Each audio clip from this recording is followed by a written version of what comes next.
ওম শান্তি। আজকে 15ই জানুয়ারি 2024। আমরা শুনছি প্রাত সাকার বাংলা মুরলী। আজকের মহাবাক্য, এই মহাবাক্যে বাবা বলেছেন, মিষ্টি বাচ্চারা, পবিত্র হওয়ার জন্য স্মরণের যাত্রা অত্যন্ত আবশ্যক। এটাই হলো মুখ্য সাবজেক্ট। এই যোগবলের দ্বারাই তোমরা সার্ভিসেবল, গুণবান হয়ে যেতে পারো। প্রশ্ন, বাচ্চারা, তোমরা যে যোগ শেখো সেটাই হলো সবচেয়ে অনন্য, অর্থাৎ নিরালা যোগ। কিভাবে? উত্তর, আজ পর্যন্ত যে যোগ শিখেছ অথবা শিখে এসেছ তাতে মানুষের সাথে মানুষ যোগযুক্ত হয়েছে, কিন্তু এখন আমরা নিরাকারের সঙ্গে যোগযুক্ত হই। নিরাকার আত্মা নিরাকার বাবাকে স্মরণ করে। এ হলো সবচেয়ে অতুলনীয় কথা।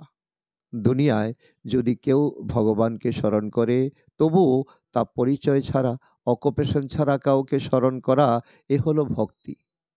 জ্ঞানবান বাচ্চারা পরিচয় সহ স্মরণ করে। ওম শান্তি। রুহানি বাবা বসে বাচ্চাদের বুঝিয়ে থাকেন। সর্বপ্রথমে বাচ্চাদের বাবার পরিচয় প্রাপ্ত হয়। ছোট বাচ্চারা জন্মগ্রহণ করলে তারা সর্বপ্রথমে মা বাবার পরিচয় পায়। তোমাদের মধ্যেও পুরুষার্থের নম্বরের অনুক্রমেই হয়ে থাকে। যাদের রচয়িতা বাবার পরিচয় প্রাপ্ত হয়েছে, বাচ্চারা এও জানে যে উচ্চ থেকে উচ্চ হলেন বাবাই। ওনার মহিমাই বলতে হবে। মহিমা গাও হয়ে থাকে শিবায় নম, ব্রহ্মায় নম, বিষ্ণু নম, শোভনীয় নয়।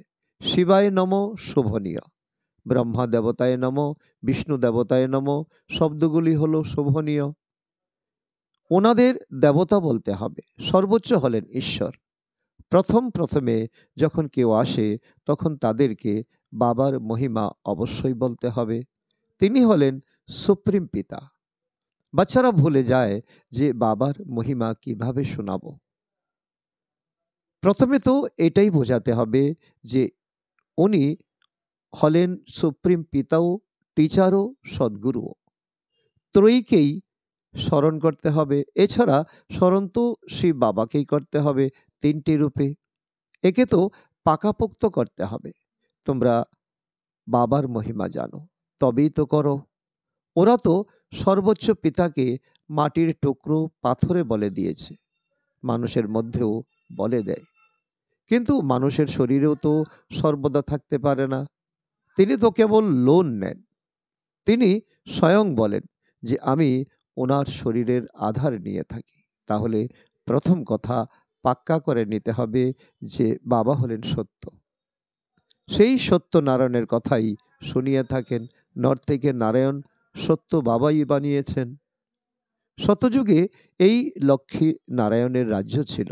তারা কিভাবে হয়েছেন, কে বানিয়েছেন, কখন কথা শুনিয়েছেন, কবে রাজ্য শিখিয়েছেন, এই সমস্ত কিছু এখন তোমরা বোঝো। আর সকল যোগ হয়ে থাকে মানুষের সাথে মানুষের। এরকম হয় না যে মানুষের যোগ নিরাকারের সাথে আছে, সেও পরিচয় সহ।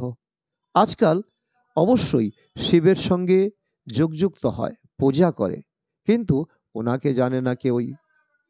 এও বোঝে না যে প্রজাপিতা ব্রহ্মা অবশ্যই সাকারী দুনিয়ায় থাকবে। অবুঝ হয়ে গেছে। মনে করে প্রজাপিতা ব্রহ্মা তো সর্বপ্রথম সত্যযুগে থাকা উচিত। যদি প্রজাপিতা ব্রহ্মা সত্যযুগে থাকবে, তাহলে আবার সূক্ষ্ম লোককে কেন দেখানো হয়েছে? অর্থ বোঝে না। এই সাকারী হলেন কর্মবন্ধনযুক্ত, ওই সূক্ষ্ম হলেন কর্মাতীত। এই জ্ঞান কারুর মধ্যে নেই। জ্ঞান প্রদানকারী হলেন একমাত্র বাবাই। তিনি যখন এসে জ্ঞান প্রদান করেন, তখন তোমরা অন্যান্যদের শোনাও। কাউকে বাবার পরিচয় দেওয়া অতি সহজ। অল্পের উপরেই বোঝাতে হবে ইনি হলেন সকল আত্মাদের অসীম জগতের পিতা। কাউকে পরিচয় দিতে কোনো কষ্ট নেই, অত্যন্ত সহজ। কিন্তু নিশ্চয় নেই, প্র্যাকটিস নেই, তখন কাউকে বোঝাতে পারে না। কাউকে জ্ঞান প্রদান না করার অর্থ হলো সে অজ্ঞানী। জ্ঞান না থাকলে তো ভক্তি আছে, তাই না? দেহ অভিমান রয়েছে। দেহি অভিমানী হলেই জ্ঞান থাকবে। আমরা হলাম আত্মা, আমাদের বাবা হলেন পরমপিতা পরমাত্মা। তিনিই হলেন বাবা, টিচার, সদ্গুরু। প্রজাপিতা ব্রহ্মও আছেন, তাই না? বাবা প্রজাপিতা ব্রহ্মার অকুপেশনও বলেছেন, আবার নিজের অকুপেশনও বলেছেন। মানুষ তো শিব আর শঙ্করকে মিলিয়ে এক করে দিয়েছে। বলে শঙ্কর নয়ন মেলেন তখন বিনাশ হয়ে যায়। এখন বিনাশ তো বোমা, ন্যাচারাল ক্যালামিটিস দ্বারা সংঘটিত হয়। শিব শঙ্কর মহাদেব বলে এই চিত্র যথাযথ নয়। এসব হলো ভক্তি মার্গের চিত্র। ওখানে এরকম কোনো কথা নেই। প্রজাপিতা ব্রহ্ম হলেন দেহধারী কত অগণিত সন্তান। তা হলো এই সমস্ত চিত্রগুলো পূজা অর্চনার জন্য। বাবা বুঝিয়েছেন যে ইনি হলেন ব্যক্ত, উনি হলেন অব্যক্ত। যখন অব্যক্ত হন তখন ফরিস্তা হয়ে যান। মূল লোক, সূক্ষ্ম লোক দুই অবশ্যই রয়েছে। সূক্ষ্ম লোকেও যায়। বাবা বুঝিয়েছেন যে প্রজাপিতা ব্রহ্মা যিনি হলেন মানুষ, তিনি ফরিস্তা হয়ে যান। আবার তাতে রাজত্ব দেখানো হয়েছে। তারপর ইনি রাজত্ব করবেন। সূক্ষ্ম লোকের চিত্র না থাকলে তখন বোঝাতে মুশকিল হবে। বাস্তবে বিষ্ণুর চতুর্ভুজ রূপও নেই। এসব হলো ভক্তি মার্গের চিত্র। বাবা বুঝান আত্মাকেই পতিত থেকে পবিত্র হতে হবে। পবিত্র হয়ে চলে যাবে আপন ধামে। আত্মারা নিরাকারী দুনিয়ায় থাকে, সাকারী হলে এখানে। তাছাড়া সূক্ষ্মলোকের কোনো মোক্ষ কাহিনী নেই। সূক্ষ্মলোকের রহস্য বাবা এখন বোঝান। তাহলে মূল লোক, সূক্ষ্মলোক, তারপর হলো স্থূললোক। সেজন্য প্রথমে সকলকে বাবার পরিচয় দিতে হবে। ভক্তি মার্গেও বাবাকে হে ভগবান, হে প্রভু বলে কেবল জানে না, সর্বদাই বলে শিব পরমাত্মায় নমঃ। শিব দেবতা কখনোই বলবে না, ব্রহ্মা দেবতা বলবে। শিবকে পরম পিতা পরমাত্মাই বলে থাকে।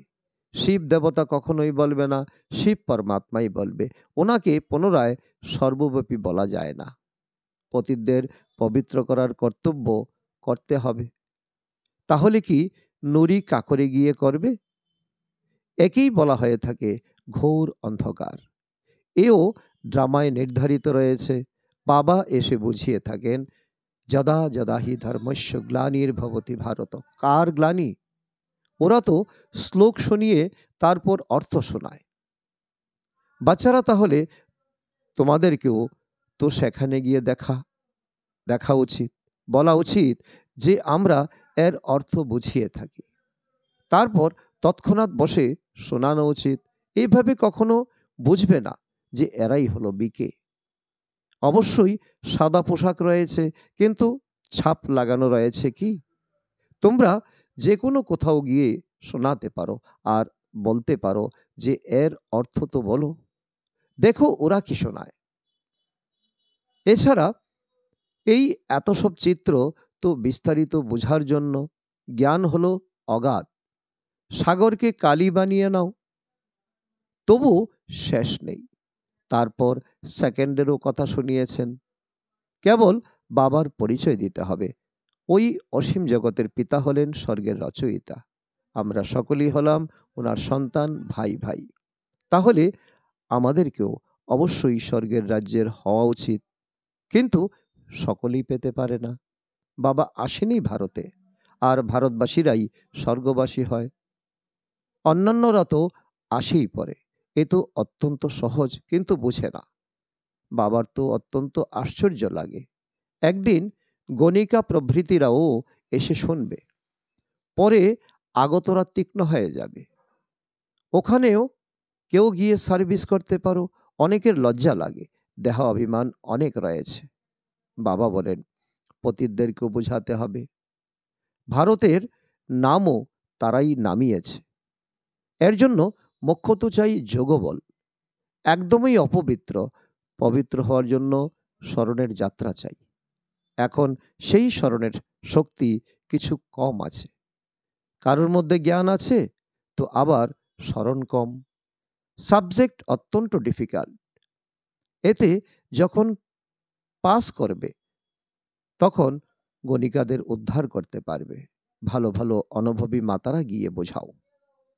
কন্যাদেরও তো অনুভব নেই, মাতারা বোঝাতে পারে। বাবা বলেন পবিত্র হও, তবেই বিশ্বের মালিক হয়ে যাবে, দুনিয়ায় শিবালয় হয়ে যাবে। শতযুগকে শিবালয় বলা হয়, ওখানে সুখ অগাধ।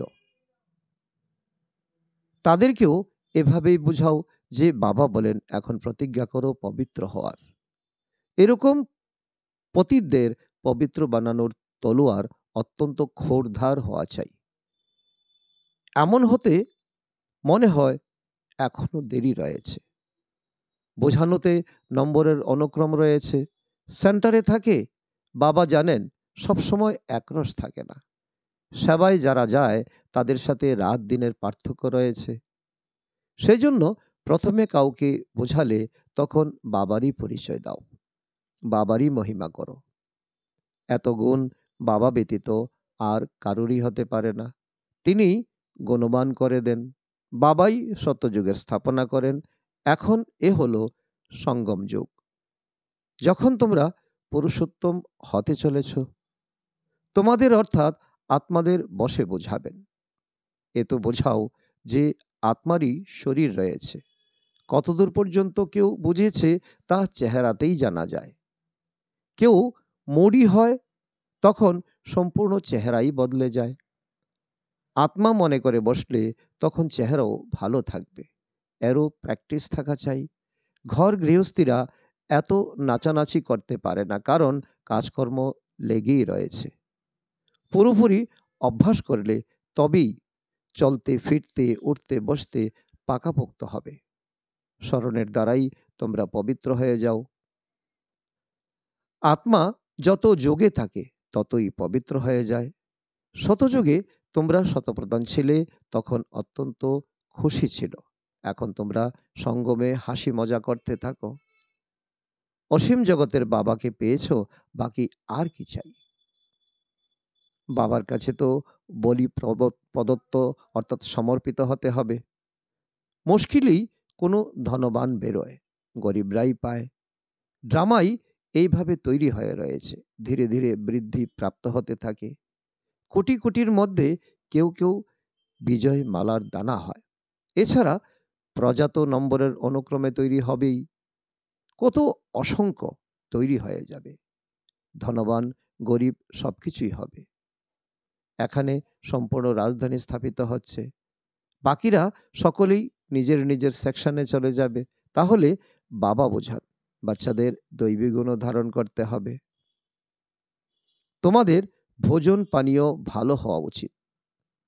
তোমাদের কখনো এই সমস্ত আশা রাখা উচিত নয় যে আমি অমুক জিনিস খাবো। এই সমস্ত আশা এখানেই করা হয়ে থাকে। বাবার বড় বড় বানপ্রস্থিদের আশ্রম দেখেছ, বড়ই শান্তিতে থাকে। এখানে তো এই অসীম জগতের কথাগুলি সবই বাবা বুঝিয়ে থাকেন। এমন এমন পতিতারা গণিকারও আসবে যে তোমাদের থেকেও তীক্ষ্ণ হয়ে যাবে। অত্যন্ত ভালো গান গাইবে, যা শুনলেই খুশির পারদ ঊর্ধ্বগামী হয়ে যাবে। যখন তোমরা এমন পতিতকেও বুঝিয়ে শ্রেষ্ঠ বানাও, তখন তোমাদের নামও অত্যন্ত উঁচু অর্থাৎ শ্রেষ্ঠ হয়ে যাবে। বলা হবে এরা তো পতিতাদেরকেও এত শ্রেষ্ঠ অর্থাৎ উঁচু বানিয়ে দেয়। নিজেরাই বলবে আমরা শূদ্র ছিলাম, এখন ব্রাহ্মণ হয়েছি, তারপর আমরাই দেবতা ক্ষত্রিয় হব। বাবা প্রত্যেককে বুঝতে পারেন যে এরা কিছু উন্নতি করতে পারবে কি পারবে না। পরে আগতরা তাদের আগে উঠে পড়বে। ভবিষ্যতে তোমরা সব দেখবে, এখনো দেখছো। নতুন বাচ্চারা সার্ভিসের জন্য কত নাচানাচি করে। আচ্ছা, মিষ্টি মিষ্টি হারানিধি বাচ্চাদের প্রতি মাত পিতা বাপ দাদার স্মরণের স্নেহ সুমন আর সুপ্রভাত। আত্মাদের পিতা তার আত্মারূপী বাচ্চাদের জানাচ্ছেন নমস্কার। আমরা আত্মারূপী সন্তানরা আমাদের মাতা পিতা বাপ দাদাকে জানাই স্মরণের স্নেহ সুমন এবং সুপ্রভাত। ধারণার জন্য মোক্ষ সার। 1 নম্বর, পতিতদের পবিত্র করার সেবা করো, গণিকাদের পতিতাদের জ্ঞান দান করো, নীচ মানুষদের তুলো, তাদের উদ্ধার করো, তবেই সুনাম হবে। নাম্বার 2, নিজের দৃষ্টিকে পবিত্র করার জন্য চলতে ফিরতে অভ্যাস করো যে আমি হলাম আত্মা, আত্মার সঙ্গে কথা বলছি। বাবার স্মরণে থাকো, তবেই পবিত্র হয়ে যাবে। আজকের বরদান, অনাদি স্বরূপের স্মৃতির দ্বারা সন্তুষ্টতাকে অনুভব করা এবং করানো সন্তুষ্ট মনি ভাব। তার অর্থ হলো নিজের অনাদি এবং আদি স্বরূপকে স্মৃতিতে নিয়ে এসো আর সেই স্মৃতি স্বরূপে স্থিত হয়ে যাও, তবেই নিজেই নিজের কাছে সন্তুষ্ট থাকবে আর অন্যান্যদেরকেও সন্তুষ্টতার বিশেষত্বের অনুভব করাতে পারবে। অসন্তুষ্টতার কারণ হলো অপ্রাপ্তি। তোমাদের স্লোগান হলো পাওয়ার যা ছিল তা পেয়ে গেছি। বাবার হয়ে যাওয়া অর্থাৎ উত্তরাধিকারের দাবিদার হওয়া। এইরকম অধিকার আত্মারা সর্বদা ভরপুর সন্তুষ্টমণি হবে। স্লোগান, বাবার সমান হওয়ার জন্য বুঝতে পারা, চাওয়া আর করা, এই তিনের সমতা থাকতে হবে। অব্যক্ত সাইলেন্সের দ্বারা ডবল লাইট ফরিস্তা স্থিতির অনুভব। বরদানী রূপে সেবা করার জন্য প্রথমে নিজের মধ্যে শুদ্ধ সংকল্প ধারণ করো। সারাদিন শুদ্ধ সংকল্পের সাগরে তরঙ্গায়িত হতে থাকো। আর যে সময়ে চাও শুদ্ধ সংকল্পের সাগরের তলদেশে গিয়ে সাইলেন্স স্বরূপ হয়ে যাও। তোমার এই প্রগাঢ় সাইলেন্স স্থিতি বায়ুমণ্ডলকে পরিবর্তন করে দেবে আর তুমি নিজেকে ডবল লাইট ফরিস্তা অনুভব করবে। আচ্ছা, ওম শান্তি।